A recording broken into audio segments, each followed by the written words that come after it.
Students आज का जो सर ये हमारा जब लेक्चर हार्ट है तो डियर स्टूडेंट्स आज का जो हमारा लेक्चर है फार्माकोलॉजी का यूनिट नंबर 2 है। Post R N first semester BSN third semester का सब्जेक्ट है। Unit number 2 antimicrobial drugs या आप इसको एंटीबायोटिक्स भी कह सकते हैं। सो एंटी माइक्रोबियल ड्रग्स के बारे में आज के लेक्चर में बात करेंगे और इसको जो है डिटेल के साथ समझने की कोशिश करेंगे। तो डियर स्टूडेंट्स आज के लेक्चर में हम जिन टॉपिक्स पर बात करेंगे तो वो आपके सामने जो है नज़र आ रहे होंगे, जिसमें हम मंदरजा झेल टॉपिक्स पर डिटेल के साथ बात करेंगे। At the completion of this unit, the students will be able to define the most commonly used term categories of antibiotics that is used to prevent and treat infections.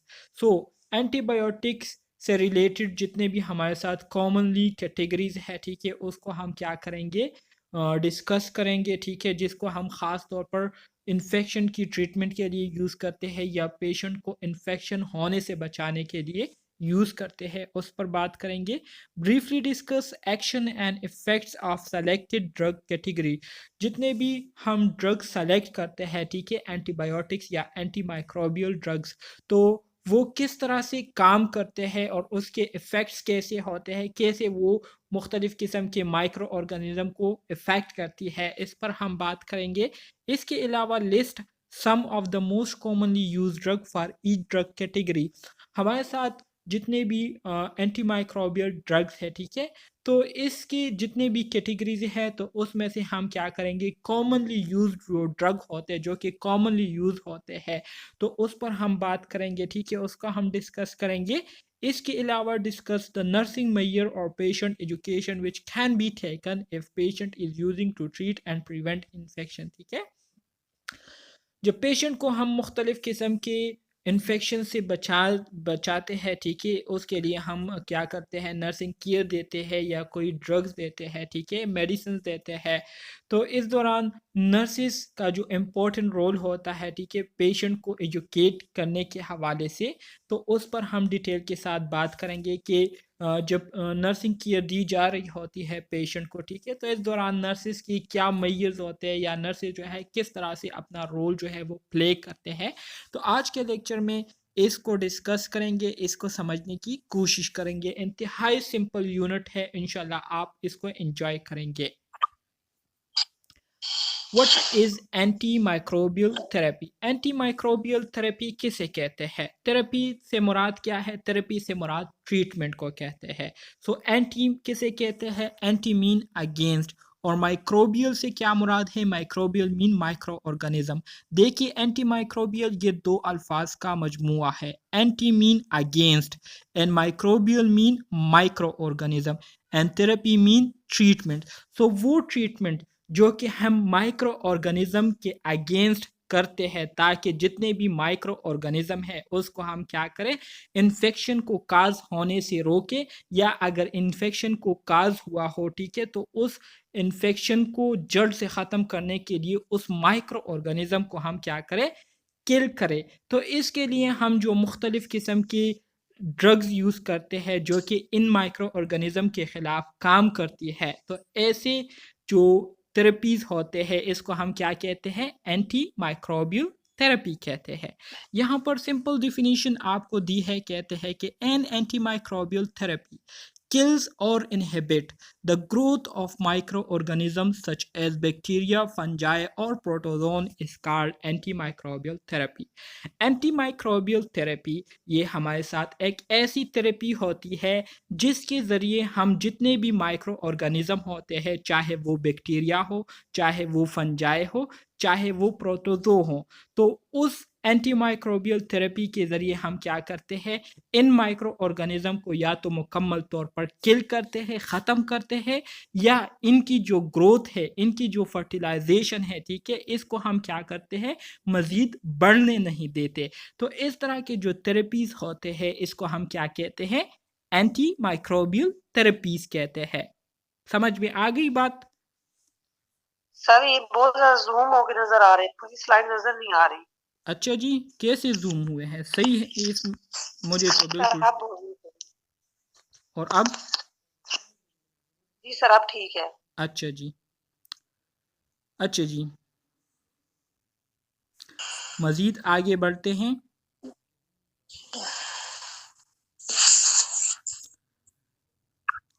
Therapies that kill microorganisms are called microbiocidal therapies. वो therapies, वो treatment जिसके ज़रिए हम क्या करते हैं, micro organism को किल करते हैं, उसको मुकम्मल तौर पर ख़त्म करते हैं, तो इसको माइक्रोबायोसाइडल थेरेपी कहते हैं। ठीक है, माइक्रोबायोसाइडल थेरेपी या बैक्टीरियोसाइडल थेरेपी कहते हैं। ठीक है, micro mean micro organism, bio mean living, ठीक है, और साइडल मीन टू किल, जैसे कि सुसाइड। सो माइक्रोबायोसाइडल से मुराद ये है कि ये वो थेरेपीज होते हैं जिसके ज़रिए हम जो लिविंग माइक्रो ऑर्गेनिज्म होते हैं उसको हम किल करते हैं, तो ऐसी थेरेपीज को हम क्या कहते हैं, माइक्रोबायोसाइडल थेरेपीज कहते हैं। इसके अलावा therapies that only inhibit the growth of micro organism are called microbiostatic therapies. इसके अलावा वो ट्रीटमेंट, वो थेरेपीज जिसके ज़रिए हम माइक्रो ऑर्गेनिज्म को किल नहीं करते, लेकिन माइक्रो ऑर्गेनिज्म की जो ग्रोथ है, जो परवरिश है, उसको होने से रोकते हैं। इनहिबिट से मुराद रोकना, तो उसको जो है रोकते हैं कि वो मज़ीद ग्रोथ ना करे, तो ऐसे थेरेपीज़ को हम क्या कहेंगे, माइक्रोबायोस्टेटिक थेरेपीज़ कहेंगे। स्टेटिक से क्या मुराद है, स्टेटिक से मुराद नोट इन मोशन, जो कि मोशन में ना हो, जो कि हरकत ना करती हो। तो माइक्रोबायोस्टेटिक थेरेपीज़ वो थेरेपीज़ जिसके ज़रिए हम माइक्रो ऑर्गेनिज्म की जो ग्रोथ है उसको होने से रोकते हैं, तो ऐसे थेरेपीज़ को हम माइक्रोबायोस्टेटिक थेरेपीज़ कहेंगे। सही है। इसके अलावा हमारे साथ जो जी अगला सर। टर्म आता है, इसको हम क्या कहते हैं, एम्पिरिक। एम्पिरिक थेरेपीज़ में क्या होता है, एम्पिरिक थेरेपीज़ में हम क्या करते हैं, infecting organisms not yet identified. ये हमारे साथ वो थेरेपीज़ होते हैं एम्पिरिक माइक्रो ऑर्गेनिजम्स, ये वो ऑर्गेनिज्म होते हैं, ठीक है, ये वो इन्फेक्टिव ऑर्गेनिज्म होते हैं जो कि अभी आइडेंटिफाइड नहीं हुए होते, मतलब ब्रॉड स्पेक्ट्रम होते हैं। ठीक है, इसके लिए हम जो थेरेपी देते हैं तो ब्रॉड स्पेक्ट्रम थेरेपी देते हैं। अब ये ब्रॉड स्पेक्ट्रम क्या है, इसको हम आगे डिस्कस करेंगे। ठीक है, इसके अलावा डिफिनेटिव थेरेपीज़ क्या है, डिफिनेटिव थेरेपीज़ ये वो थेरेपीज़ होते हैं जिसमें हम ख़ास ऑर्गेनिज्म के लिए ख़ास किस्म के क्या करते हैं, ट्रीटमेंट देते हैं, जिसमें हमें उस ऑर्गेनिज्म के बारे में पता होता है जिसकी वजह से इन्फेक्शन काज हुआ होता है। Organism identified and specific therapy chosen, जिसमें हमें माइक्रो ऑर्गेनिज्म के बारे में पता होता है कि ये इन्फेक्शन इस माइक्रो ऑर्गेनिज्म की वजह से काज हुआ है, तो उसी माइक्रो ऑर्गेनिज्म के लिए फिर हम ख़ास दवाइयाँ देते हैं ताकि उस माइक्रो ऑर्गेनिज्म को मुकम्मल तौर पर या स्टॉप किया जाए या किल किया जाए। तो इसको हम क्या कहेंगे, डिफिनेटिव कहेंगे। इसमें हम क्या करते हैं, नेरो स्पेक्ट्रम, ज़्यादातर जो नेरो स्पेक्ट्रम ड्रग्स होते हैं उसको हम यूज़ करते हैं। ठीक है, तो ये ब्रॉड स्पेक्ट्रम और नेरो स्पेक्ट्रम क्या है, इसको आगे स्लाइड्स में हम डिटेल के साथ डिस्कस करेंगे। अच्छा जी, इस क्या है, व्हाट इज़ प्रोफाइलेक्टिक और प्रिवेंटिव थेरेपी। प्रोफाइलेक्टिक या प्रिवेंटिव थेरेपीज़ ये हमारे साथ वो थेरेपीज़ होते हैं जिसमें हम क्या करते हैं, prevent prevent an initial infection और इट रीअकरेंस आफ्टर इन्फेक्शन। मतलब स्टार्ट में जो इन्फेक्शन हुई होती है, ठीक है, पहले पहले जो इन्फेक्शन हुई थी, तो उस इन्फेक्शन को दोबारा ना होने से बचाने के लिए हम जो थेरेपी देते हैं तो उसको हम प्रोफाइलेक्टिक या प्रिवेंटिव थेरेपी कहते हैं। या अगर जो इन्फेक्शन हुई थी उसको एक बार आपने ड्रग्स के ज़रिए ठीक कर लिया, तो वो इन्फेक्शन दोबारा से रिकरेंस ना हो, दोबारा से ना हो, इसके लिए हम जो थेरेपीज़ देते हैं तो इसको हम क्या कहेंगे, प्रोफाइलेक्टिक या प्रिवेंटिव थेरेपीज़ कहेंगे। समझ आ रही है ना मेरी बात की? Yes sir. कोई मुश्किल है इसमें? No sir. Okay, very good. अच्छा जी, अब आ जाते हैं एंटीबायोटिक्स की तरफ। एंटी किसे कहते हैं, एंटी से मुराद अगेंस्ट, किसी चीज़ के ख़िलाफ़, किसी चीज़ की जब मुज़ाहमत करती है उसको हम एंटी कहते हैं। बायोटिक्स कहते हैं, बायोटिक्स बायो से निकला हुआ है, which mean life. So antibiotic से मुराद वो चीज़ें जो कि हम लिविंग ऑर्गेनिज्म के अगेंस्ट यूज़ करते हैं, तो इसको हम क्या कहेंगे? एंटीबायोटिक्स कहेंगे, ठीक है? So antibiotics is derived from antibiosis, which means against life. Antibiotics are agent made from living microorganism or synthetics that are used to inhibit specific bacteria. Antibiotics जो है ये एंटीबायोसिस वर्ड से लिया गया एक वर्ड है जिसका मतलब क्या है? लाइफ के अगेंस्ट। तो माइक्रो ऑर्गेनिज्म लिविंग ऑर्गेनिज्म होते हैं ना, तो इनके खिलाफ जो हम मुख्तलिफ किस्म के ड्रग्स यूज़ करते हैं जो कि इनको क्या करते हैं? किल करते हैं या इनकी ग्रोथ को रोकते हैं, ठीक है? तो इसको हम क्या कहते हैं? इसको हम एंटीबायोटिक्स कहते हैं। एंटीबायोटिक्स जो है ये वो एजेंट्स होते हैं जो कि हम लिविंग माइक्रो ऑर्गेनिज्म से भी बनाते हैं। इसके अलावा सिंथेटिकली भी इसको हम क्या करते हैं? लेबोरेटरीज में तैयार करते हैं। इसका काम ये होता है कि ये ख़ास किस्म के बैक्टीरिया को क्या करती है? रोकती है। किस चीज़ से? इन्फेक्शन को काज करने से। तो ऐसे एजेंट्स को हम क्या कहते हैं? एंटीबायोटिक्स कहते हैं, ठीक है? क्लियर है ना ये? Yes sir. Okay, bacteria that can produce them, वो बैक्टीरिया जो कि इसको प्रोड्यूस करती है, एंटीबायोटिक्स को प्रोड्यूस करती है, या वो बैक्टीरिया जिससे हम एंटीबायोटिक्स बनाते हैं। तो इसमें हमारे साथ स्ट्रेप्टोमाइसिस भी आते हैं, बेसिलिस भी आते हैं, मोल्ड्स भी आते हैं जिसको हम मशरूम कहते हैं, पेनिसिलम भी आते हैं, पेनिसिलम नोटेटम हो गया, और इसी तरह से सेफलोस्पोरिन, सेफलोस्पोरियम, सिंगुलर मतलब सिफलोस्पोरियम, और जो प्लूरल होते हैं उसको हम सिफलोस्पोरिन कहते हैं। सो ये वो लिविंग ऑर्गेनिज्म है, ये वो बैक्टीरिया है जिससे हम क्या करते हैं? इन्हीं से हम क्या करते हैं? इसके खिलाफ ड्रग्स बनाते हैं जो कि इस बैक्टीरिया को फिर किल करने में क्या करती है? इम्पोर्टेंट रोल प्ले करती है। सो उम्मीद करता हूँ एंटीबायोटिक्स की समझ आ गई होगी आप स्टूडेंट्स को। सर ये बस 4 किस्म के बैक्टीरिया होंगे जिनसे मेडिसिन वगैरह ही बनेगी? जी सर सिर्फ ये 4 टाइप होंगे नहीं बस? नहीं नहीं, बैक्टीरिया और बहुत ज़्यादा है, मोल्ड्स एंड हज़ारों में है, हज़ारों लाखों में है। मुख्तलिफ किस्म के बैक्टीरियाज होते हैं, उससे हम क्या करते हैं? उन्हीं बैक्टीरियाज के अगेंस्ट ड्रग्स बनाते हैं, ठीक है? जो कि उन्हीं बैक्टीरियाज को फिर क्या करती है? किल करती है। जैसे कि जब हम कोई वैक्सीन बनाते हैं तो वैक्सीन में क्या होता है? वैक्सीन में उसी वायरस का कोई पार्ट हमने लिया होता है, ठीक है? उसी वायरस का कोई कॉपी हमने बनाई होती है और उसी को ही हम क्या करते हैं? वैक्सीन के अंदर डाल देते हैं। वो जब हमारी बॉडी में जाती है तो चूंकि वो वैक्सीन में हमारे साथ जो वायरस होता है वो इंतहाई कमज़ोर होता है, तो वो जब हमारी बॉडी में जाता है तो हमारे बॉडी में जो डिफेंस सिस्टम है, ठीक है, इम्यून सिस्टम जिसे हम कहते हैं, तो वो इम्यून सिस्टम क्या करती है? हमारे बॉडी में जब ये वैक्सीन चला जाता है तो हमारी बॉडी को पता चल जाती है कि एक नई चीज़ आई हुई है बॉडी के अंदर जो कि हमारी बॉडी के कम्युनिटी में नहीं आती, जो कि पराया बंदा है या चीज़ है। तो हमारा इम्यून सिस्टम जो है उस वैक्सीन पर अटैक कर देता है, उसमें जो वायरस होता है, ठीक है, तो उस वायरस को तो उसी टाइम ख़त्म कर देता है। और फ्यूचर में अगर दोबारा से ऐसे वायरसेस अटैक करते हैं तो उसके लिए क्या करता है? इसी वायरस से अपनी कॉपीज बनाना शुरू कर देते हैं, जिसे हम क्या कहते हैं? जिसे हम एंटीबॉडीज कहते हैं, एंटीबॉडीज बनाना शुरू कर देती हैं। तो फिर यही एंटीबॉडीज क्या करती है? हमें मुख्तलिफ किस्म के वायरसेस से क्या करती है? प्रोटेक्ट करती हैं। तो बहुत सारे बैक्टीरियाज है जिसको हम क्या करते हैं? जिससे हम मुख्तलिफ किस्म के ड्रग्स वगैरह बनाते हैं। जैसे कि मुख्तलिफ एनिमल्स की जो मिसाल के तौर पर जो पॉइज़न होता है, ज़हर होता है, उसको हम अपने पर्पज़ इसके लिए यूज़ करते हैं। इसी तरह से बहुत सारे बैक्टीरिया हैं जिससे हम क्या करते हैं? मुख्तलिफ किस्म के ड्रग्स बनाते हैं और उसको हम ह्यूमन वेलनेस के लिए क्या करते हैं? यूज़ करते हैं। क्लियर है? यूज करते हैं। Yes sir. Okay, very good. Bacteria and antibiotics. Bacteria are microorganisms that invade the human body through many routes like respiratory, gastrointestinal, and skin. Human immune response is activated as the body tries to rid itself of bacteria. Classic sign of inflammation like swelling, heat, redness, and pain, fever begins to show up.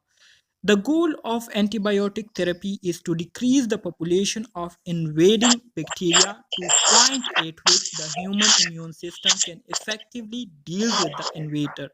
अच्छा जी, बहुत ही simple बातें यहाँ पर आपको mention की गई है। Kindly अपने माइक्स जो है म्यूट करें काइंडली प्लीज़। बैक्टीरिया क्या है?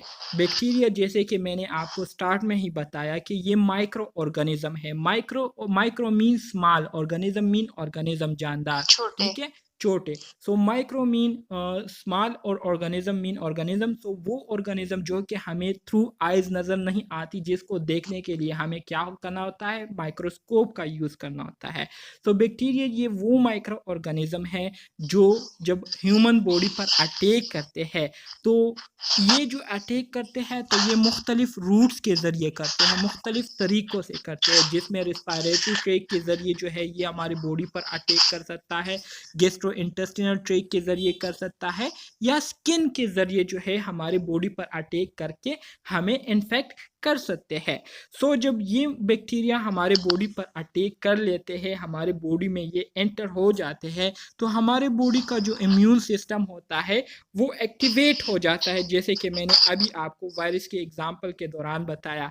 तो हमारे इम्यून सिस्टम को पता चल जाता है कि कोई बाहर से कोई चीज़ अंदर आई हुई है, तो वो एक्टिवेट हो जाते हैं और इसी तरह से वो कोशिश करना शुरू कर देते हैं कि किसी तरह से इस बैक्टीरिया को क्या किया जाए, खुद ब खुद जो है इसको बॉडी से बाहर निकाल दिया जाए या इसको मुकम्मल ख़त्म कर दिया जाए।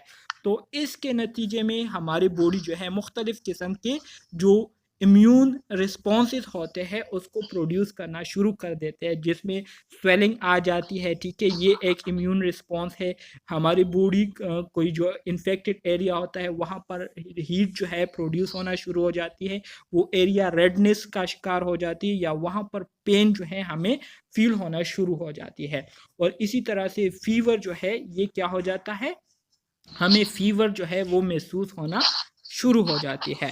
तो इस मकसद के लिए फिर हम क्या करते हैं, इस फीवर को ख़त्म करने के लिए और इस माइक्रो ऑर्गेनिज्म को ख़त्म करने के लिए फिर हम क्या करते हैं, पेशेंट को एंटीबायोटिक थेरेपी देते हैं, जिसका मकसद ये होता है कि जो बैक्टीरिया होता है जिसने हमारे बॉडी पर अटैक किया होता है, तो उसकी जो पॉपुलेशन है उसको क्या की जाए, डिक्रीज़ की जाए, और इस हद तक डिक्रीज़ की जाए कि हमारा जो इम्यून सिस्टम है वो इन बैक्टीरियाज पर क्या हो जाए, हावी हो जाए, और इन बैक्टीरियाज को ख़त्म करे, फिर क्या करे, मुकम्मल तौर पर ख़त्म करे और हमारी बॉडी का जो होम्योस्टेटिक एनवायरनमेंट है उसको दोबारा से क्या करे, नॉर्मलाइज करे।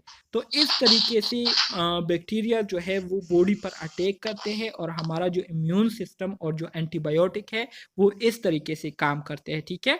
मिसाल के तौर पर बैक्टीरिया ने आपके बॉडी पर अटैक कर दिया, तो इसके नतीजे में आप क्या हो गए, बीमार हो गए। जब आप बीमार हो गए तो आपने उसके लिए मिसाल के तौर पर एक मेडिसिन ले ली, तो इस मेडिसिन का पहला काम ये होगा, एंटीबायोटिक आपने ले लिया तो इस एंटीबायोटिक का काम ये होगा कि ये उस जो माइक्रो ऑर्गेनिज्म है उसको किल नहीं करेगा, बल्कि उसकी जो तादाद है उसको बढ़ने से रोकेगा। तो इतने में हमारे इम्यून सिस्टम के जो सेल होंगे वो क्या होंगे, उसने इतने एंटीबॉडीज जो है वो बना लिए होंगे कि वो उस बैक्टीरिया की तादाद से ज़्यादा हो चुके होंगे। तो इस तरह से हमारे बॉडी के जो एंटीबॉडीज़ हैं वो इन बैक्टीरियाज पर हावी हो जाते हैं और आसानी से इस बैक्टीरिया को ख़त्म कर देते हैं, और इसी तरह से हम दोबारा से फिर क्या हो जाते हैं, ठीक हो जाते हैं। क्लियर है? Yes sir. Very good. Yes. अच्छा जी, मज़ीद आगे बढ़ते हैं। ग्राम पॉजिटिव वर्सेस ग्राम नेगेटिव बैक्टीरिया। देखिए ये जितने भी टर्म्स में इस लेक्चर में शेयर कर रहा हूँ आपके साथ, तो ये ऑथेंटिक टर्म्स है और ये आपके एग्ज़ाम में लाजमी तौर पर आते हैं, तो इसलिए बहुत ज़्यादा ज़रूरी है कि जो भी मैं आप लोगों को पढ़ाऊँ तो उसको जो है ऐसे मेमोराइज़ किया करें, ऐसे समझने की कोशिश किया करें कि फिर आपको ज़्यादा इस पर जो है टाइम लगाने की ज़रूरत ना हो, बस एक दफ़ा देखने से ये आपको क्या हो, मेमोराइज हो, ठीक है? So what is gram positive and gram negative bacteria? So most bacteria can be broadly classified as gram positive or gram negative. ज़्यादातर जो बैक्टीरिया है, ठीक है, तो इसकी क्लासिफिकेशन हुई है, इसको जो है मुख्तलिफ कैटेगरीज में जो है डिवाइड किया गया है, जिसमें हमारे साथ जो मेजर कैटेगरीज है इसमें एक आपके पास ग्राम पॉजिटिव बैक्टीरियाज आते हैं और एक आपके पास ग्राम नेगेटिव बैक्टीरिया आते हैं, ठीक है। So gram positive bacteria have cell wall compose of thick layer of peptidoglycan. MCQs है, ठीक है, ये प्योर एमसीक्यूज है जो कि आपके पेपर में आ सकता है।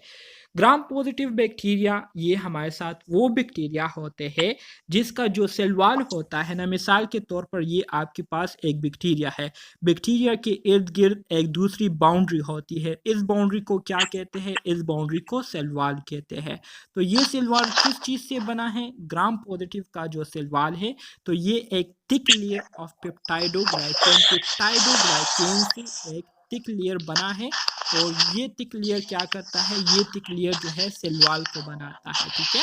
सो ग्राम पॉजिटिव बैक्टीरिया का जो सेल वॉल है तो ये थिक लेयर ऑफ पेप्टाइडोग्लाइकेन से बना है। थिक मीन मोटे लेयर, पेप्टाइडोग्लाइकेन से एक मोटा लेयर बना है और ये लेयर क्या करता है, सेल वॉल को बनाता है, ठीक है।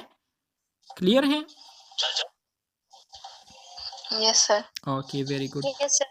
Gram positive cells stain purple when subjected to a gram stain procedure। इसी तरह से एक MCQ ये भी है, आपसे पूछ सकते हैं जब हम ग्राम पॉजिटिव सेल को ग्राम स्टेनिंग प्रोसीजर में डालते हैं, इसको हम क्या करते हैं, कलराइज करते हैं, तो ये हमें कौन सा कलर देता है, तो ये हमें पर्पल कलर देता है, ठीक है। ग्राम स्टेनिंग प्रोसीजर आप लोगों ने इसका नाम सुना होगा या परफॉर्म किया होगा। इसका मकसद यही होता है कि जो ऑर्गेनिज्म है उसको हम आइडेंटिफाई करें कि कौन सा ऑर्गेनिज्म जो है उसकी वजह से पेशेंट इन्फेक्ट हुए हैं। तो मुख्तलिफ ऑर्गेनिज्म जो है मुख्तलिफ कलर देते हैं जब इसको हम ग्राम स्टेन प्रोसीजर में डालते हैं। तो ग्राम पॉजिटिव सेल जो है ये हमें पर्पल कलर देती है, ठीक है, जब भी हम इसको ग्राम स्टेन प्रोसीजर में डालते हैं। काइंडली माइक जो है म्यूट करें। Gram negative bacteria have cell wall with a thin layer of peptidoglycan। अब आ जाते हैं ग्राम नेगेटिव बैक्टीरिया की तरफ।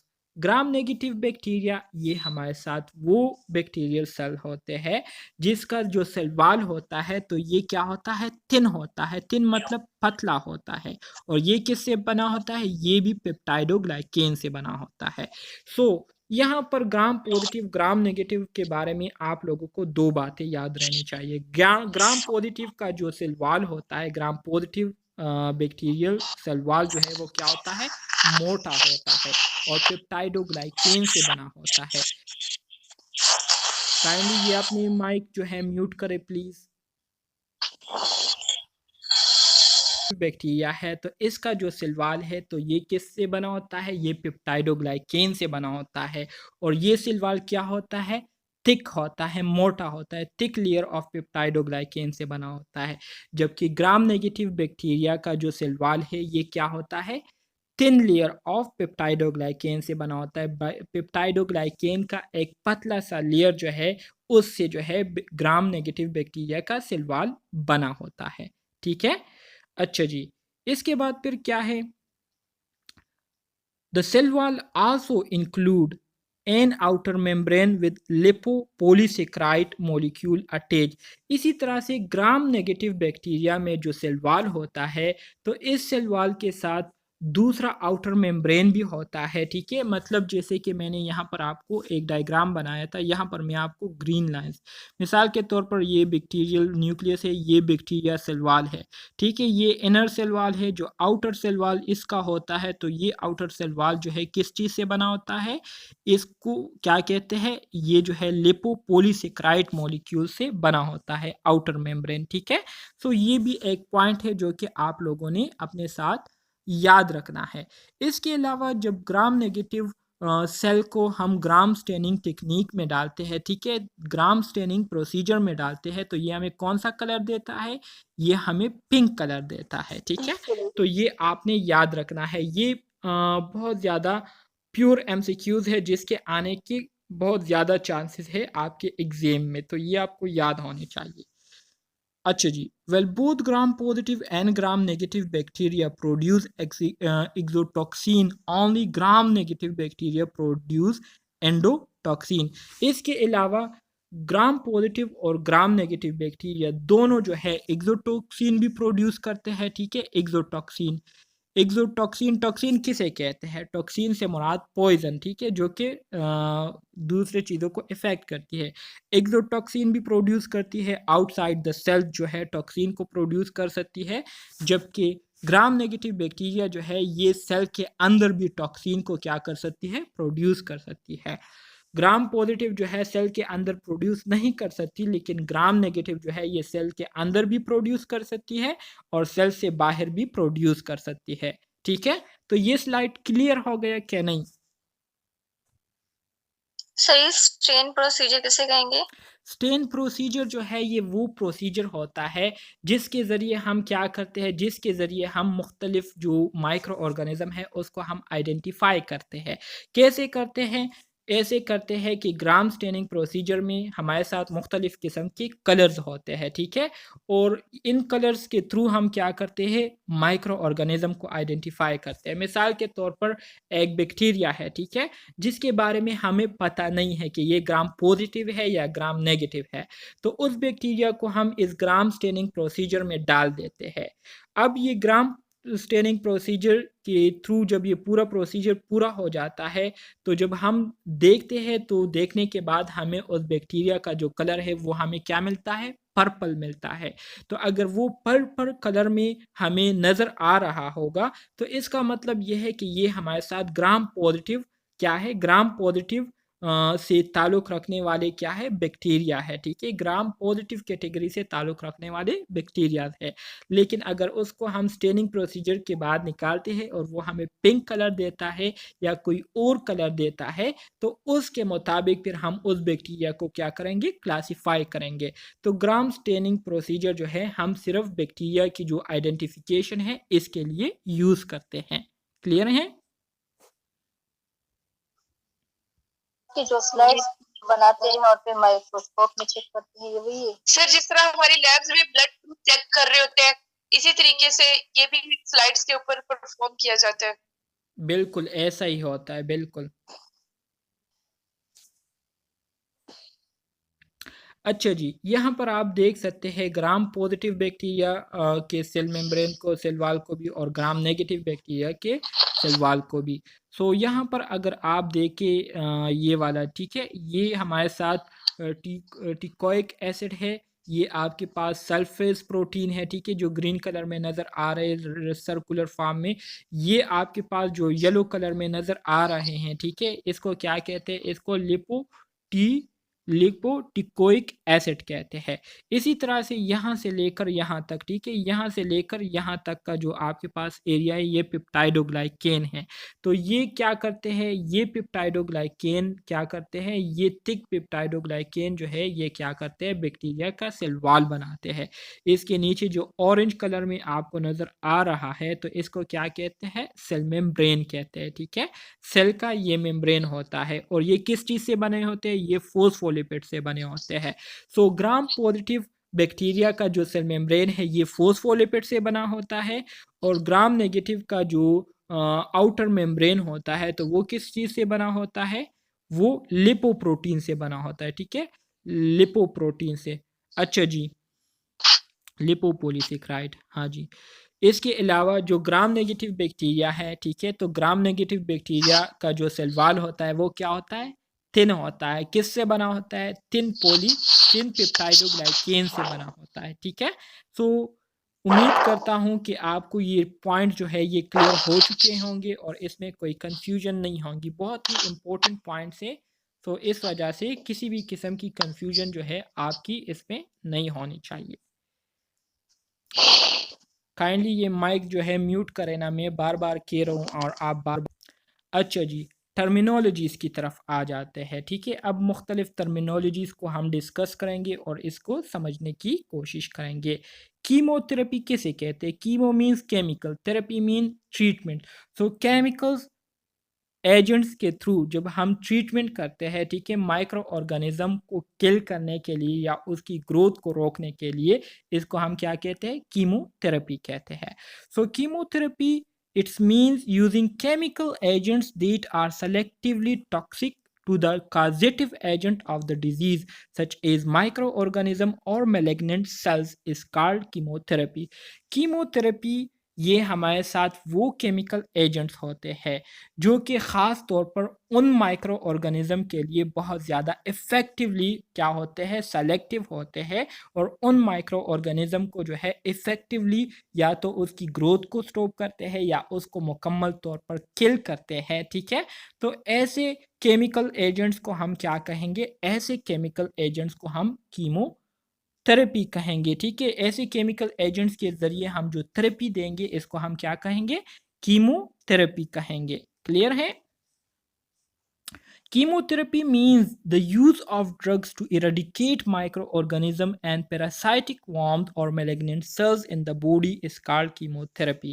Chemotherapy का मतलब ये है कि मुख्तलिफ ड्रग्स को यूज़ करते हुए माइक्रो ऑर्गेनिज्म को इरेडिकेट करना। इरेडिकेट से मुराद उसको बॉडी से बाहर निकालना, उसको ख़त्म करना। कीमोथेरेपी से मुराद ऐसे ड्रग्स का इस्तेमाल करना जिसके थ्रू हम माइक्रो ऑर्गेनिज्म को क्या करते हैं, बॉडी से इरेडिकेट करते हैं, ख़त्म करते हैं और जितने भी पैरासाइटिक वर्म्स होते हैं या मैलिग्नेंट सेल्स बॉडी में होते हैं उसको हम ख़त्म करते हैं। तो ऐसी थेरेपी को हम कीमोथेरेपी कहेंगे। एंटीमाइक्रोबियल ड्रग्स क्या है? ऑलरेडी मैंने आपको बताया है। एंटीमाइक्रोबियल ड्रग्स से मुराद वो ड्रग्स जिसको हम माइक्रो ऑर्गेनिज्म की वजह से जो इन्फेक्शन काज हुई होती है उसके इलाज के लिए हम यूज़ करें तो ऐसे ड्रग्स को हम antimicrobial drugs कहेंगे. Drugs that are used to treat infection with microorganisms are known as antimicrobial drugs. वो ड्रग्स जिसके थ्रू हम क्या करते हैं, इन्फेक्शन को ट्रीट करते हैं जो कि माइक्रो ऑर्गेनिज्म की वजह से काज हुए हो, तो ऐसे ड्रग्स को हम एंटीमाइक्रोबियल ड्रग्स कहेंगे. क्लियर है? अच्छा जी, एंटीबायोटिक्स क्या हैं? ऑलरेडी बताया हुआ है. Antibiotics are chemical substances produce from various micro organism, चाहे वो बैक्टीरिया हो या फंजाई हो, दैट किल और inhibit the growth of other micro organism. Antibiotics ये वो केमिकल सब्सटेंसेस होते हैं जो कि हम मुख्तलिफ माइक्रो ऑर्गेनिज्म से हासिल करते हैं, चाहे वो बैक्टीरिया हो या फंजाई हो, जिसके थ्रू हम माइक्रो ऑर्गेनिज्म को या तो मुकम्मल तौर पर किल करते हैं या उनकी जो ग्रोथ है उसको स्टॉप करते हैं, उसको बढ़ने नहीं देते. तो ऐसी केमिकल सब्सटेंसेस को हम क्या कहेंगे? एंटीबायोटिक्स कहेंगे. क्लियर है?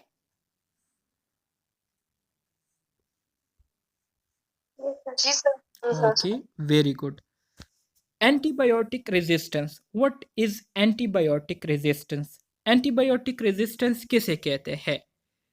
आपने अक्सर औक़ात ये देखा होगा कि बाद औक़ात जब हम पेशेंट को कोई ड्रग देते हैं, ठीक है, तो वो ड्रग उन पर असर नहीं करता और उनकी जो कंडीशन है वो मज़ीद जो है ख़राब होती जाती है. तो इसके पीछे बहुत सारे वजूहात हो सकते हैं, लेकिन एक जो वजह है वो ये भी होती है कि जो बैक्टीरिया इनसाइड बॉडी होती है तो वो इस ड्रग के ख़िलाफ़ जो है मुज़ाहमत शो करती है और इस ड्रग को जो है अपने करीब नहीं आने देती, बल्कि इस ड्रग पर जो है वो बैक्टीरिया क्या होती है, हावी होती है, जिसकी वजह से ये ड्रग्स जो है अपना असर शो नहीं करते. तो ऐसी कंडीशन में फिर हम डोजेस जो है वो ज़्यादा कर देते हैं, ठीक है, अमाउंट को ज़्यादा कर देते हैं, तो तभी गुजारा हो जाता है. लेकिन एंटीबायोटिक रेजिस्टेंस जैसे कि मैंने आपको बताया कि ये क्या है, is the ability of bacteria or fungi to resist the effect of an antibiotic. ये किसी भी बैक्टीरिया या फंजाई की वो एबिलिटी होती है जिसमें वो एंटीबायोटिक को क्या करते हैं, रेजिस्टेंस शो करते हैं, मुज़ाहमत शो करते हैं, ठीक है, और अपने आप से जो है एंटीबायोटिक के असरात से बचाते हैं, ठीक है, और अपने जो इन्फेक्शन प्रोड्यूस करने की जो सलाहियत है उसको उसी तरह से कंटिन्यू रखे हुए होते हैं. तो इस एबिलिटी को क्या कहते हैं? एंटीबायोटिक रेजिस्टेंस कहते हैं. क्लियर है?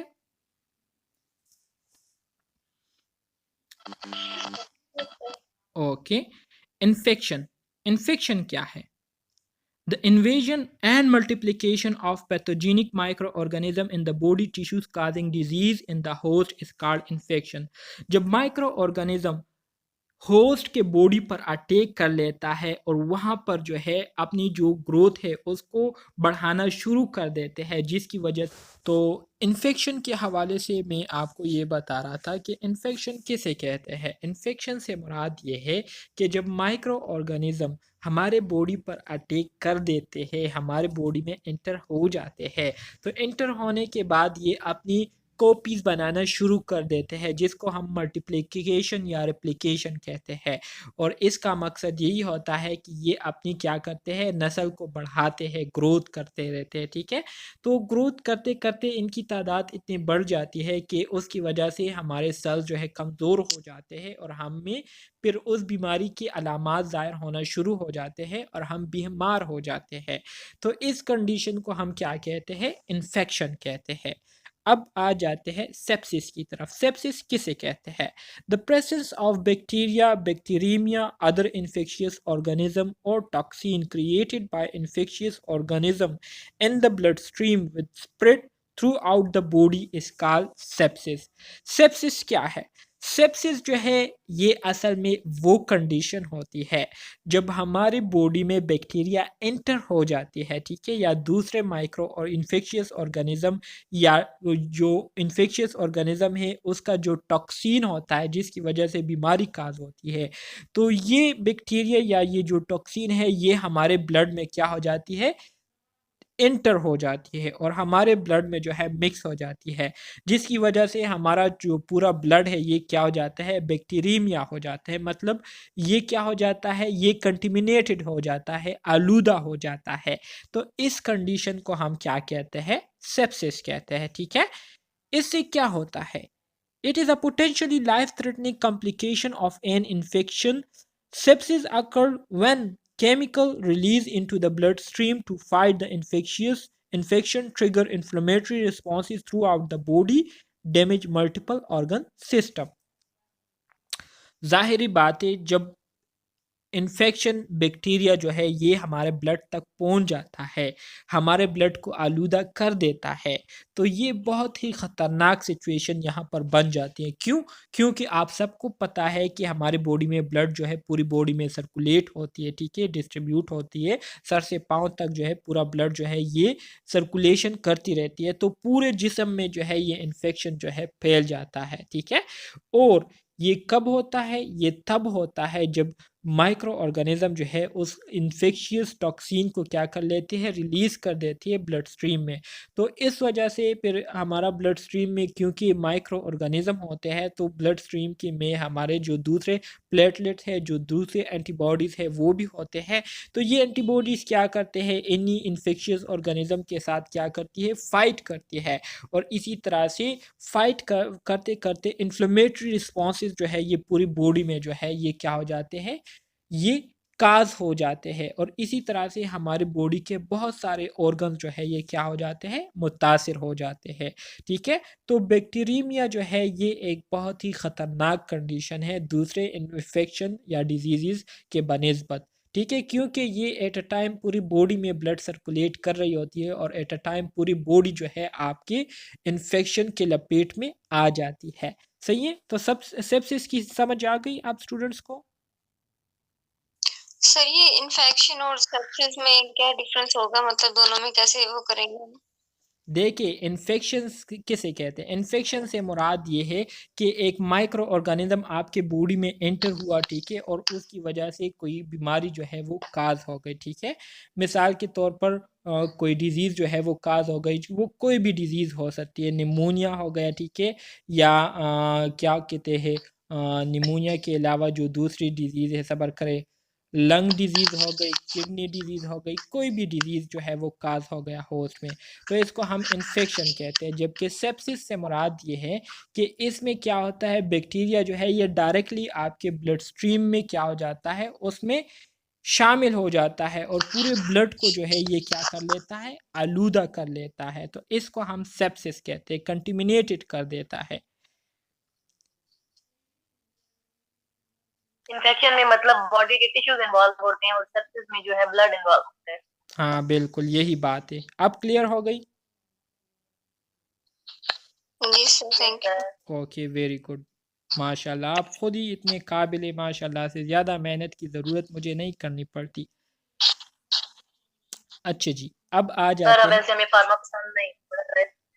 अच्छा, नहीं खैर ये मुश्किल सब्जेक्ट सबको पसंद नहीं होता, लेकिन अगर आप लोग कोशिश करेंगे तो इंशाल्लाह ये आपकी फेवरेट सब्जेक्ट बन जाएंगी इंशाल्लाह। ओके, बढ़ते हैं सुपर इन्फेक्शन की तरफ। सुपर इन्फेक्शन क्या है?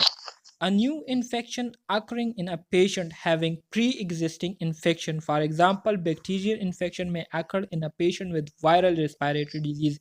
एक पेशेंट है जिनको वायरल रेस्पिरेटरी डिजीज़ ऑलरेडी जो है वो हो चुका है, लेकिन इसके साथ साथ वो बैक्टीरिया का शिकार भी हो जाता है और उसको बैक्टीरियल इन्फेक्शन भी लग जाती है।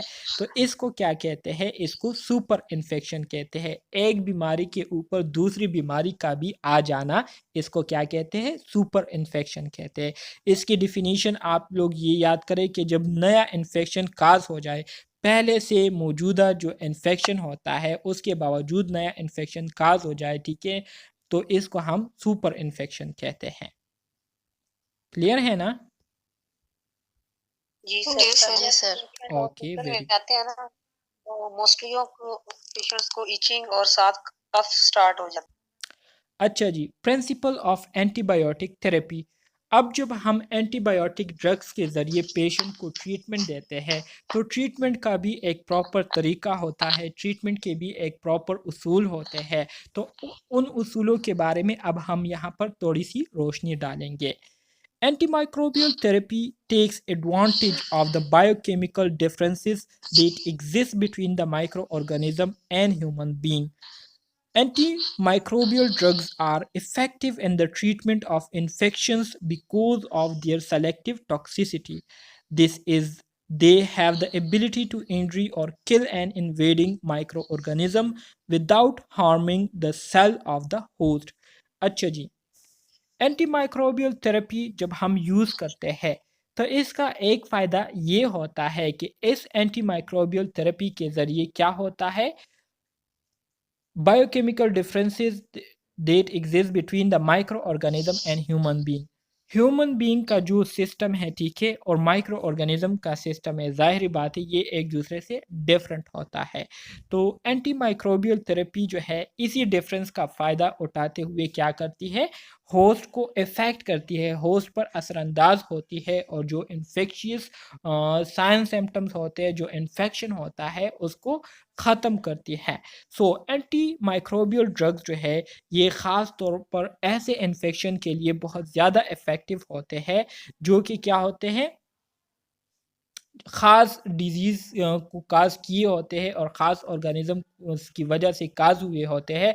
तो उस ऑर्गेनिज़म के लिए ये एंटी माइक्रोबियल ड्रग्स जो है बहुत इफ़ेक्टिवली काम करते हैं। मिसाल के तौर पर एक बैक्टीरिया है, ठीक है, जो कि क्या करती है, जो कि फ़ीवर को काज़ करती है, ठीक है। तो इस फ़ीवर को काज़ करने के लिए हम इसी ऑर्गेनिज़म के मुताबिक हम क्या करेंगे, एंटी माइक्रोबियल ड्रग पेशेंट को देंगे। तो ये एंटी माइक्रोबियल ड्रग जो है ख़ास तौर पर इसी माइक्रो ऑर्गेनिज़म को क्या करेंगी, इफ़ेक्ट करेंगी और इसको किल करेंगी या इसकी ग्रोथ को स्टॉप करेंगी। इसके अलावा जो होस्ट सेल है उसको किसी किस्म का नुकसान नहीं पहुंचाएंगी, ठीक है। इसी तरह से इन माइक्रो या जो एंटी माइक्रोबियल ड्रग्स होते हैं इसमें ये सलाहियत होती है कि ये क्या करती है, सिर्फ उस माइक्रो ऑर्गेनिज़म को किल करती है या उसको इंजर करती है, ठीक है, ताकि वो मज़ीद जो है ख़तरनाक ना हो, ताकि वो मज़ीद जो है नुकसान ना पहुंचाए। तो इस वजह से या तो उस माइक्रो ऑर्गेनिज़म को इंजर करती है या उसको मुकम्मल तौर पर किल करती है, ठीक है। लेकिन जो होस्ट सेल होते हैं, होस्ट क्या है, होस्ट वो ऑर्गेनिज़म या वो ह्यूमन बीइंग जिस पर इस माइक्रो ऑर्गेनिज़म ने अटैक किया होता है उसको हम क्या कहते हैं, होस्ट कहते हैं, सही है। तो होस्ट के जो सेल होते हैं उसको बग़ैर नुकसान पहुंचाए क्या करती है, माइक्रो ऑर्गेनिज़म को इफ़ेक्ट करती है। तो ये एक प्रिंसिपल हो गया किस चीज़ का, एंटी माइक्रोबियल थेरेपी की। अच्छा जी, selection of anti microbial agent. जब भी हम एंटी माइक्रोबियल एजेंट्स को सेलेक्ट करते हैं किसी ख़ास बीमारी के इलाज के लिए, तो सेलेक्ट करते वक्त भी हमने मंदरजा झेल बातों का ख्याल रखना होता है। अब वो मंदरजा झेल बातें कौन कौन सी है यहाँ पर आप डिस्कस करेंगे। Selection of the most appropriate antimicrobial agent require knowing the organism identity. ठीक है, जब भी आप किसी एंटीमाइक्रोबियल ड्रग को यूज़ करते हैं तो यूज़ करने से पहले, उस ड्रग को चूज़ करने से पहले आपको ये पता होना चाहिए कि जिस ऑर्गेनिज्म से पेशेंट बीमार हुआ है तो वो ऑर्गेनिज्म कौन सा है। मिसाल के तौर पर ग्राम पॉजिटिव ऑर्गेनिज्म है या ग्राम नेगेटिव ऑर्गेनिज्म है। सो उस माइक्रो ऑर्गेनिज्म के बारे में आपको पता होना चाहिए। ठीक है, दूसरी जो बात आपको याद रखनी है वो क्या है, the organism susceptibility to a particular agent. मतलब यह है कि आपको ये पता होना चाहिए, इस बात की आपको क्या हो, श्योरिटी हो कि जो आप एंटी माइक्रोबियल ड्रग यूज़ कर रहे हैं तो ये ख़ास तौर पर उसी एजेंट के लिए है जिसकी वजह से ये डिज़ीज़ काज हुई थी, और यही ड्रग जो है उस एजेंट को अच्छी तरीके से क्या कर सकती है, मुतासिर कर सकती है। तो इस बात का आपने ख्याल रखना है। द साइट ऑफ इन्फेक्शन, ये इन्फेक्शन कहाँ से काज हुआ है, कहाँ से पेशेंट जो है इन्फेक्ट हुआ है, ठीक है, उसके बारे में आपको पता होना चाहिए कि इन माइक्रो ऑर्गेनिज्म जो है किस रूट के ज़रिए बॉडी में इंटर हुआ था। स्किन के ज़रिए इंटर हुआ था, रिस्पायरेटरी ट्रैक के ज़रिए इंटर हुआ था, या गैस्ट्रो इंटेस्टिनल ट्रैक की वजह के ज़रिए जो है इसने इन्फेक्शन काज की है। तो साइट ऑफ द इन्फेक्शन जो है ये आपको पता होना चाहिए, ठीक है, जहाँ पर इन्फेक्शन काज हुआ हो। इसके साथ साथ पेशेंट के फैक्टर्स देखने हैं, ठीक है, पेशेंट के फैक्टर से मुराद ये है कि पेशेंट का इम्यून सिस्टम देखना है। पेशेंट के हवाले से ये जानने की कोशिश करनी है कि किसी किस्म के ड्रग एलर्जी तो पेशेंट को नहीं है, ठीक है। इसके अलावा पेशेंट के बारे में ये आपको पता होना चाहिए कि पेशेंट जो है वो ड्रग को अफोर्ड कर सकता है या नहीं, या ड्रग को जो है वो यूज़ करने के काबिल है या नहीं, ड्रग वो ले सकता है या नहीं। ड्रग से मुराद मेडिसिन है, ठीक है। तो ये पेशेंट फैक्टर्स आपने देखने होते हैं। इसके अलावा सेफ्टी ऑफ द एजेंट, जो ड्रग आप पेशेंट को दे रहे हैं तो ये किस हद तक जो है पेशेंट के लिए सेफ है, इसको आपने कंसीडर करना है। इसके साथ साथ the cost of the therapy, जो ट्रीटमेंट आप पेशेंट को दे रहे हैं तो आया ये खर्चा जो है पेशेंट बर्दाश्त कर सकता है या नहीं, पेशेंट के बस में इस खर्चे ये खर्चा जो है पेशेंट के बस में है या नहीं, इसको उठा सकता है या नहीं। तो ये कुछ पॉइंट्स है जो कि आपने क्या करने होते हैं, देखने होते हैं जब भी आप किसी भी किस्म की एंटी माइक्रोबियल ड्रग अपने पेशेंट को देते हैं। तो उससे पहले आपने इन बातों का ख्याल लाजमी तौर पर करना है। इसके अलावा However, some patient require empiric therapy। Empiric therapy क्या होती है? एम्पेरिक थेरेपी ये ऐसी थेरेपी होती है जिसमें हम ऑर्गेनिज्म को जाने बगैर ही उनको डायरेक्टली हम ड्रग लिख देते हैं और डायरेक्टली उनको हम मेडिसिन दे देते हैं, और ये कंडीशन हम इमरजेंसी कंडीशन में करते हैं, ठीक है। क्योंकि अगर हम ऐसे पेशेंट पर टाइम गुजारते हैं, टाइम लेते हैं, तो ये बीमारी जो है मज़ीद ख़तरनाक होती जाती है। तो इमरजेंसी कंडीशन में हम फिर एम्पेरिक थेरेपी जो है हम क्या करते हैं, पेशेंट को देते हैं, जिसमें हमें बैक्टीरिया के बारे में कुछ पता नहीं होता कि किस माइक्रो ऑर्गेनिज्म की वजह से ये बीमारी काज हुई है। बस डायरेक्टली हम उनको ड्रग क्या कर लेते हैं, एडमिनिस्टर कर लेते हैं। सही है, क्लियर है? जी सर। Okay, very good. अच्छा जी, सबसे पहले अब बात करते हैं identification of the infecting organism के बारे में। हम अब उन प्रिंसिपल्स को क्या करते हैं, डिस्कस कर रहे हैं, जिसके बारे में मैंने आपको बताया कि ड्रग्स देने से पहले आपने इन बातों का ख्याल रखना है। तो सबसे पहले आपने क्या करना आता है, characterisation of the organism is central to selection of the proper drug. किसी भी ड्रग को सेलेक्ट करने से पहले आपको ये पता होना चाहिए कि ये बीमारी, ये इन्फेक्शन किस ऑर्गेनिज्म की वजह से काज हुआ है। तो उसी के मुताबिक अगर आप ड्रग को सेलेक्ट करेंगे तो आपके लिए बहुत ज़्यादा क्या होगा, फ़ायदा मंद रहेगा। It is generally necessary to do culture and sensitivity tests to arrive at a conclusive diagnosis and determine the susceptibility to antimicrobial agent। So इसके लिए ज़रूरी है कि आप क्या करें, उस पेशेंट का ब्लड सैंपल ले, ठीक है, उसका आप कल्चर करें या सेंसिटिविटी टेस्ट करें, जिसके ज़रिए आपको मुकम्मल तौर पर जो है इस बात की यकीन दहानी हो जाती है कि इस पेशेंट को किस माइक्रो ऑर्गेनिज्म की वजह से ये इन्फेक्शन या डिजीज़ काज हुई है। और इसके साथ साथ आप जो एंटी माइक्रोबियल एजेंट यूज़ करने वाले हैं उसकी ससेप्टिबिलिटी के बारे में भी पता चल जाता है कि ये ड्रग जो है इस माइक्रो ऑर्गेनिज्म को ख़त्म करने की काबिलियत रखती है या नहीं। Thus, it is essential to obtain a sample culture of the organism prior to initiating treatment. So, किसी भी किस्म की ट्रीटमेंट स्टार्ट करने से पहले ज़रूरी है कि आप उस माइक्रो ऑर्गेनिज्म के कल्चर करें, उसके सैंपल लें, ताकि आपको पता हो कि किस माइक्रो ऑर्गेनिज्म की वजह से ये डिजीज़ काज हुई है। ठीक है, इसके बाद दूसरे नंबर पर आता है empiric therapy prior to identification of the organism। Organism को आइडेंटिफाई करने के बगैर, उसको आइडेंटिफाई करने से पहले आप क्या कर देते हैं, एम्पिरिक थेरेपी दे देते हैं, ड्रग्स दे देते हैं। ठीक है, तो ये क्यों देते हैं यहाँ पर बात करेंगे। Ideally, the antimicrobial agent used to treat an infection is selected after the organism has been identified and a drug susceptibility establishment। कहते हैं कि आमतौर पर जब हम कोई मेडिसिन देते हैं, कोई ड्रग प्रिस्क्राइब करते हैं पेशेंट को, तो सबसे पहले हम उस माइक्रो ऑर्गेनिज्म को डायग्नोज करते हैं, उसको आइडेंटिफाई करते हैं और उस ड्रग के बारे में हम इस बात की यकीन दहानी करते हैं कि ये ड्रग जो है ये इस माइक्रो ऑर्गेनिज्म को क्या करेगी, इफ़ेक्ट करेंगी। हाउएवर, लेकिन इसके अलावा, इसके बावजूद इन क्रिटिकल इल पेशेंट, वो पेशेंट जो कि बहुत ज़्यादा क्रिटिकली इल हुए होते हैं, ख़तरनाक सिचुएशन में होते हैं, so such a delay could be fatal and immediate empiric therapy is indicated, जैसे कि मैंने आपको बताया। तो ऐसे पेशेंट की अगर हम क्या करते हैं, ट्रीटमेंट को थोड़ा सा भी डिले करते हैं, तो ये उनके लिए बहुत ज़्यादा ख़तरनाक, फेटल मीन ख़तरनाक साबित हो सकता है।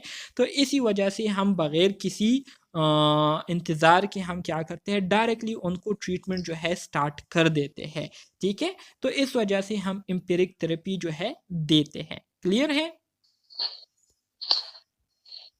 Yes sir. Okay, very good.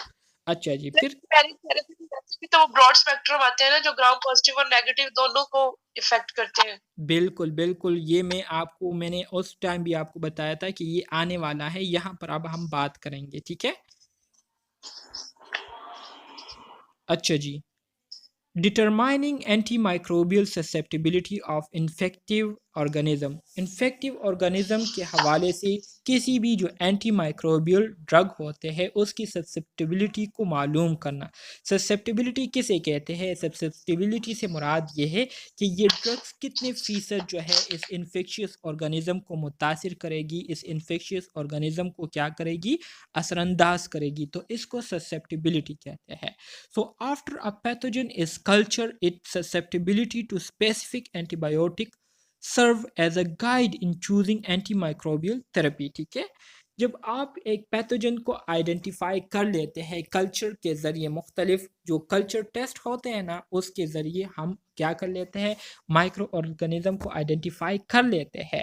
तो इस पर फिर हम मुख्तलिफ ड्रग्स जो है वो अप्लाई करते हैं और देखते हैं कि किस ड्रग की वजह से इसके जो फंक्शन है या इसकी जो एबिलिटीज़ है वो मुतासिर होती है और डिस्टर्ब होती है। तो फिर हम क्या करते हैं, उन्हीं ड्रग्स को क्या करते हैं, चूज़ कर लेते हैं इस पैथोजन के ख़ात्मे के लिए और उस इन्फेक्शन को ख़त्म करने के लिए। तो इसमें हमारे साथ दो तरह के ड्रग होते हैं, एक बैक्टीरियोस्टेटिक ड्रग्स होते हैं और एक बैक्टीरियोसाइडल ड्रग होते हैं। आपके फर्मा के पेपर में ये दोनों टर्म जो है आए हुए हैं, इससे 2 MCQs आए हुए हैं। ठीक है, अपने साथ नोट कर लीजिए। बैक्टीरियोस्टेटिक ड्रग्स ये वो ड्रग्स होते हैं जो कि बैक्टीरिया की जो ग्रोथ है, माइक्रो ऑर्गेनिज्म की जो ग्रोथ और रेप्लिकेशन है, उसको क्या करती है, अरेस्ट करती है, स्टॉप करती है, उसको जो है अपनी तादाद बढ़ाने नहीं देती। तो ऐसे ड्रग्स को हम क्या कहते हैं, बैक्टीरियोस्टेटिक ड्रग्स कहते हैं। ठीक है, static mean stop, not in motion. ठीक है, इन स्टेटिक फॉर्म, ठीक है, इन रेस्ट फॉर्म, तो इसको कहते हैं स्टेटिक। तो बैक्टीरियोस्टेटिक से मुराद वो ड्रग्स जो कि माइक्रो ऑर्गेनिज्म या बैक्टीरिया की जो रिप्लिकेशन और ग्रोथ प्रोसेस है उसको अरेस्ट कर देती है। अरेस्ट मीन स्टॉप कर देती है, इसको हम बैक्टीरियोस्टेटिक ड्रग कहते हैं। बैक्टीरियोसाइडल जैसे कि मैंने आपको बताया, बैक्टीरियोसाइडल से मुराद वो एजेंट्स, वो ड्रग्स जो कि बैक्टीरिया को मुकम्मल तौर पर ख़त्म करती है, किल करती है, मारती है, तो ऐसे ड्रग्स को हम क्या कहेंगे? बैक्टीरियोसाइडल ड्रग्स कहेंगे, ठीक है। सो which kill the bacteria is called bactericidal agents या drugs. For example, linezolid is bacteriostatic against Staphylococcus aureus and enterococcus, but is bactericidal against most strain of Staphylococcus pneumonia या Staphylo pneumonia, ठीक है। लिंजोलेट जो है ये हमारे साथ क्या है? एक ड्रग है। अगर बैक्टीरियो स्टेफिलोकोकस ऑरियस और इंट्रोकोकी ऑर्गेनिज्म के हवाले से लेंजोलेट को आप लेते हैं तो इन ऑर्गेनिज्म के लिए लेंजोलेट जो है ये बैक्टीरियोस्टेटिक के तौर पर काम करती है, मतलब इन माइक्रो ऑर्गेनिज्म की ग्रोथ और रिप्लिकेशन प्रोसेस को रोकती है, किल नहीं करती इन माइक्रो ऑर्गेनिज्म को। लेकिन यही लेंजोलेट जो है स्टेफिलोकोकी निमोनिया के लिए ये किसके तौर पर काम करती है? बैक्टीरियोसाइडल के तौर पर काम करती है। यही लेंजोलेट जो है, जो स्टेफिलो निमोनिया है उसको मुकम्मल तौर पर क्या करती है? किल करती है, ठीक है। तो इस तरह के जो एजेंट्स होते हैं जो कि माइक्रो ऑर्गेनिज्म को किल करती है, इसको हम बैक्टीरियोसाइडल एजेंट कहते हैं। क्लियर है? जी सर। Okay, very good. अब आ जाते हैं minimum inhibitory concentration. What is minimum inhibitory concentration? बहुत ही सिंपल कंसेप्ट है, गौर से इसको सुने। Minimum inhibitory concentration is the lowest concentration of the antibiotics that inhibit bacterial growth. Minimum किसे कहते हैं? मिनिमम से मुराद कम, इनहिबिटरी से मुराद रोकना, कंसंट्रेशन से मुराद मिकदार। सो मिनिमम इनहिबिटरी कंसंट्रेशन से मुराद ये है कि एंटीबायोटिक की वो कम से कम कंसंट्रेशन मिकदार जिसके ज़रिए हम बैक्टीरियल ग्रोथ को क्या करते हैं? रोकते हैं। तो इसको हम क्या कहते हैं? मिनिमम इनहिबिटरी कंसंट्रेशन कहते हैं। क्लियर है? To provide effective antimicrobial therapy, the clinically obtainable antibiotic concentration is in body fluid should be greater than the minimum inhibitory concentration. कहते हैं कि अगर आप चाहते हैं कि एंटीमाइक्रोबियल थेरेपी ये क्या हो? इफ़ेक्टिव हो, तो आप जो है इतनी मिकदार में एंटीबायोटिक पेशेंट को देंगे कि वो मिनिमम इनहिबिटरी कंसंट्रेशन से थोड़ी ज़्यादा हो, ठीक है। तो जब आप इससे थोड़ी ज़्यादा देंगे तो मतलब ये है कि एंटीमाइक्रोबियल थेरेपी जो है वो फिर इफ़ेक्टिव होगी और वो फिर इफ़ेक्टिव तरीके से बैक्टीरिया की जो ग्रोथ है उसको क्या करेंगी? रोकेंगी। तो इसको हम क्या कहते हैं? मिनिमम इनहिबिटरी कंसंट्रेशन कहते हैं। वो कम से कम मिकदार एंटीबायोटिक्स का जो कि बैक्टीरियल ग्रोथ को रोकती है, इसको हम मिनिमम इनहिबिटरी कंसंट्रेशन कहते हैं। What is minimum bacteriocidal concentration? Bacteriocidal concentration से मुराद ये है कि वो कम से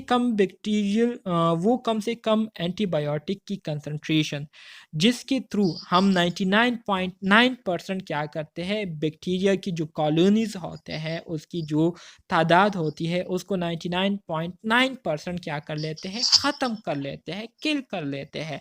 तो इस मिनिमम बैक्टीरियोसाइडल कंसंट्रेशन को हम क्या कहते हैं? इस लोवेस्ट अमाउंट ऑफ एंटीबायोटिक या एंटीमाइक्रोबियल एजेंट्स को हम क्या कहेंगे? मिनिमम बैक्टीरियोसाइडल कंसंट्रेशन कहेंगे। क्लियर है? Yes sir. Very good, very good. अच्छा जी, तीसरा जो हमारे साथ फैक्टर है जो कि हमें क्या करना है, उसका ख्याल रखना है जब भी हम कोई एंटीबायोटिक ड्रग को चूज़ करते हैं ट्रीटमेंट के लिए, वो कौन से हैं? तो effect of the site of injection on therapy, ठीक है। थेरेपी के दौरान सॉरी ये इन्फेक्शन है, इंजेक्शन नहीं है, मेरे ख्याल में इन्फेक्शन है। थेरेपी के दौरान मतलब जिस जगह पर इन्फेक्शन हुई थी तो उसका भी हमने क्या करना है? ख्याल रखना है। सो the blood-brain barrier. This barrier is formed by a single layer of tail-like endothelial cells fused by a tight junction that impede entry from the blood to the brain of virtually all molecules except that they are small and lipophilic. Blood brain barrier क्या है? Blood brain barrier जो है ये एक दरवाजे के तौर पर काम करती है, ठीक है? ये किस चीज़ से बना होता है? ये सिंगल लेयर ऑफ टेल, मतलब टेल की तरह एक सिंगल लेयर होता है एंडोथीलियल सेल से बना हुआ होता है, जो कि एक दूसरे के साथ जॉइन हुए होते हैं। और इस दरवाजे का काम ये होता है कि ये ब्लड से मुख्तलिफ जो मॉलिक्यूल्स होते हैं ब्लड में, तो उसको ब्रेन के अंदर आने नहीं देती, ख़ास तौर पर वो मॉलिक्यूल। अच्छा जी, ब्लड में जितने भी मॉलिक्यूल्स होते हैं, ठीक है, तो उसको ब्रेन के अंदर नहीं आने देती, ठीक है, सिवाय उन मॉलिक्यूल्स के जो कि स्मॉल मॉलिक्यूल होते हैं और लिपोफिलिक होते हैं, लिपिड नेचर होता है उसका, ठीक है। तो ये स्मॉल और लिपोफिलिक मॉलिक्यूल जो है, क्लियर है? जी sir. The penetration and concentration of antibacterial agent in the cerebrospinal fluid, CSF से क्या मुराद है? C से मुराद cerebro, S से मुराद spinal and F से मुराद fluid। तो cerebrospinal fluid is particularly influenced by the following factor, ठीक है। तो इसी तरह से cerebrospinal fluid की जो पेनेट्रेशन और कंसंट्रेशन है, ठीक है, ये क्या होती है? मंदरजा झेल फैक्टर की वजह से ख़ास तौर पर क्या होती है? मुतासिर होती है। इसमें पहले नंबर पर आता है लिपिड सोलुबल ड्रग्स, वो ड्रग्स जो कि लिपिड्स में क्या होते हैं? डिज़ोल्व होते हैं, तो उसको हम लिपिड सोलुबल ड्रग्स कहते हैं। सच एज़ क्विनोलोन्स हो गए, जो कि हम एंटी मलेरियल यूज़ करते हैं। इसी तरह से मेट्रोनिडाज़ोल हो गए, ये भी आप लोगों ने सुना होगा। मेट्रोनिडाज़ोल का जो क्या होता है, हम जब पेशेंट को ड्रिप लगाते हैं तो वो वहाँ उस पे लिखा भी होता है मेट्रोनिडाज़ोल। उसका कॉमन नेम क्या है? मेरे माइंड से निकल गया। फ्लैजेल। हाँ जी, फ्लैजेल। फ्लैजेल। हाँ जी, बिल्कुल फ्लैजेल, बिल्कुल। मेट्रोनिडाज़ोल हो गया, ठीक है। Have significant penetration in the cerebrospinal fluid, तो ये दोनों जो है cerebrospinal fluid के थ्रू जो है ये क्या हो सकती है? आर पार जो है जा सकती है। इसके अलावा बीटा लैक्टम एंटीबायोटिक्स हो गए, जैसे कि penicillin are ionize at physiologic pH, ठीक है। पेनिसिलिन जो है ये फिजियोलॉजिक पीएच पर क्या होते हैं? आयंस फॉर्म में होते हैं, ठीक है। Have low susceptibility in lipids, और इसके अलावा ये लिपिड्स में डिज़ोल्व नहीं हो सकते, हल नहीं हो सकते। इस वजह से have limit penetration through the intake blood brain barrier, जिसकी वजह से ये ब्लड ब्रेन बैरियर को क्रॉस नहीं कर सकती नॉर्मल सरकमस्टांसिस, नॉर्मल हालात में। इसके अलावा molecular weight of the drug जो है ये बहुत ज़्यादा इफ़ेक्ट करती है, मैटर करती है। अगर मोलिक्यूलर वेट जो, अच्छा जी, क्लास अभी ख़त्म हो जाएगी, बस इसी टॉपिक को मैं क्लियर करता हूँ। अगर मोलिक्यूलर वेट जो है ज़्यादा हो या कम हो, तो इसकी वजह से भी ब्लड ब्रेन बैरियर के थ्रू क्रॉस करना या ब्लड ब्रेन बैरियर को पास करना, ये क्या होता है? असरअंदाज होता है। इसी तरह से protein binding of the drug, drug के साथ अगर प्रोटीन बाइंड हो या ड्रग जो है प्रोटीन के साथ बाइंड हुए हो, तो तब भी ब्लड ब्रेन बैरियर को ये क्या कर सकती है? मुश्किल से क्रॉस कर सकती है या क्रॉस नहीं कर सकती। क्यों? क्योंकि ब्लड ब्रेन बैरियर के ज़रिए सिर्फ स्मॉल और जो लिपोफिलिक होते हैं, जो कि लिपिड नेचर के होते हैं, वही मॉलिक्यूल जो है गुजर सकते हैं और ब्रेन के अंदर जा सकते हैं। तो उम्मीद करता हूँ यहाँ तक आप स्टूडेंट्स को समझ आ गई।